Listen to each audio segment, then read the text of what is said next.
grabando y acá.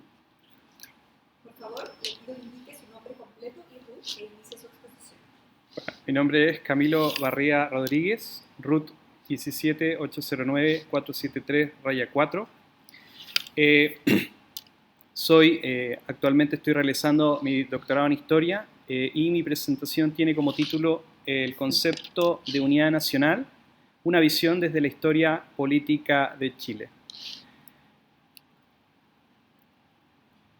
Antes de partir, una pequeña presentación. Como ya dije, estoy realizando mi doctorado en Historia, soy magíster en Historia, licenciado en Historia con mención en Ciencia Política y profesor en Historia, Geografía y Ciencias Sociales, por lo que queda bastante claro desde qué ámbito de especialidad voy a hablar y hacer esta pequeña presentación. Bueno, en primer lugar, el concepto de unidad nacional es un concepto que ciertamente tiene una mala fama y una mala connotación, producto de ciertas ideas anticuadas respecto a qué pudiésemos entender por unidad nacional. Ciertamente una concepción muy errónea de unidad nacional sería la de un todo homogéneo, racialmente homogéneo u otro, ¿ya? Son perspectivas ciertamente superadas que nos dicen que el concepto de unidad nacional cambia con el tiempo y puede ser muy variable a partir de la concepción que se tenga. Una concepción conservadora de la unidad nacional o una concepción progresista, refundacional de la unidad nacional es otra. Entonces, acá lo que queremos hablar o lo que queremos fomentar y recomendar es que la unidad nacional debe ser entendida admitiendo diversidad y multiculturalismo, y ciertamente debemos entender las potencialidades que tiene esta como brújula de país, puesto que aminora la conflictividad social, aporta una cohesión social duradera y fomenta un fuerte sentido de pertenencia y solidaridad. Naturalmente que todo esto incide en un mayor impacto positivo en el crecimiento y naturalmente en el bienestar. Y eso es lo que tenemos que tener en cuenta en una concepción del siglo XXI. Pero, yendo a una segunda vuelta de qué es la unidad nacional, nosotros tenemos que entender que la unidad nacional, así conceptualizada, posee 4 tipos de consenso. En primer lugar, un consenso político, en segundo, un consenso social, y en tercer lugar, un consenso doctrinario, y por último, un consenso económico. El consenso político se entiende simplemente como la adhesión al régimen político. Nuestra historia está llena de todo lo contrario. Por ejemplo, 1891 o 1924 o 1973 son ciertamente ejemplos de una falta de consenso político por una nula adhesión al régimen político. El consenso social se entiende como la aceptación de las reglas del juego. El consenso doctrinario se entiende como una visión común de la vida. Y por último, el consenso económico, que me parece muy importante de destacar, tiene que ver con una adhesión al régimen económico. Evidentemente que la unidad nacional no es un concepto que sea estático o que sea en un estado de permanencia, no, para nada, pero ciertamente actúa como un ideal de acción política que no parece recomendable abandonar. Vayamos a algunas lecciones desde nuestra historia política, teniendo presente que estamos a puertas del 50º aniversario del golpe de Estado de 1973. Acá vienen algunas recomendaciones, 5 recomendaciones para el proceso en un marco general y para entender las expectativas o no que se puedan tener con este proceso económico. En primer lugar, el texto que los consejeros elaboren y discutan junto a los expertos y el Comité Técnico de Admisibilidad tiene que tener presente, número 1, que un texto constitucional debe poner a raya las fuerzas centrífugas.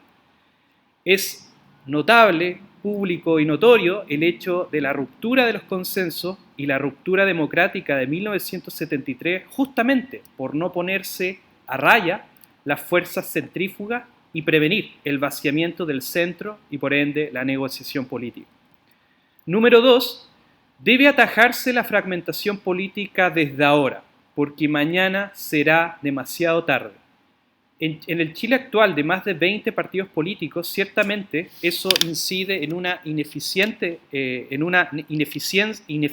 legislativa, en un mayor, en un mayor tiempo de tramitación de proyectos y por ende las personas tendrán, a la luz de esa ineficiencia legislativa, un rechazo o una deslegitimación del sistema político y del sistema legislativo. En tercer lugar, debe lograrse, esto es un punto económico muy importante, debe lograrse una línea equidistante en el debate de crecimiento y redistribución. Tenemos que dejar atrás un debate nacional que elija o lo uno o lo otro, siendo de que se puede caminar y masticar chicle al mismo tiempo. En este sentido, la experiencia durante los gobiernos de la Concertación, durante el gobierno de Elwin, de la idea de crecimiento con equidad, ciertamente es un excelente insumo para reflexionar en una perspectiva de presente-futuro un punto medio entre el imperativo del crecimiento y el imperativo de la redistribución, entendiendo lo funcional que es eso para la paz social. En cuarto lugar, penúltimo, la modernización del Estado y la consolidación de órganos autónomos será clave para revitalizar la legitimidad de la acción estatal, hoy ciertamente puesta en duda y sobre todo a partir desde el 18 de octubre. Y por último, quizás la advertencia más importante, producto de la historia política de Chile en el siglo XX, es que una democracia formal no es capaz por sí sola de crear consenso. Aquí se necesita, como dice el economista Aldo Ferrer, la impronta de los liderazgos nacionales.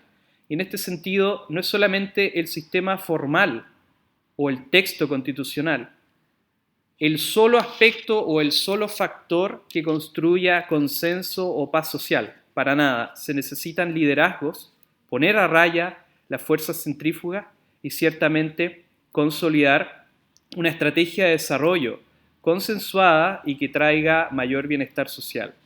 Es interesante de recordar desde la perspectiva histórica, desde el ámbito de la historia económica, de que el último momento en el que los chilenos, la izquierda, la derecha, los trabajadores, los empresarios y la clase política en general estuvieron de acuerdo en algo fue con el modelo ISI, que ciertamente cayó en crisis en 1955, pero los espacios de consenso han existido en la historia de Chile y es fundamental que un texto constitucional tenga un espesor y una arquitectura que haga posible esos consensos y esa búsqueda por equilibrar crecimiento con redistribución.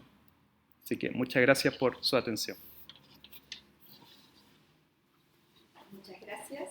En calidad de ministro de FEA, agradezco su participación y presencia en este acto significativo para el desarrollo de nuestra nueva Constitución y le pido si por favor puede pasar a firmar aquí.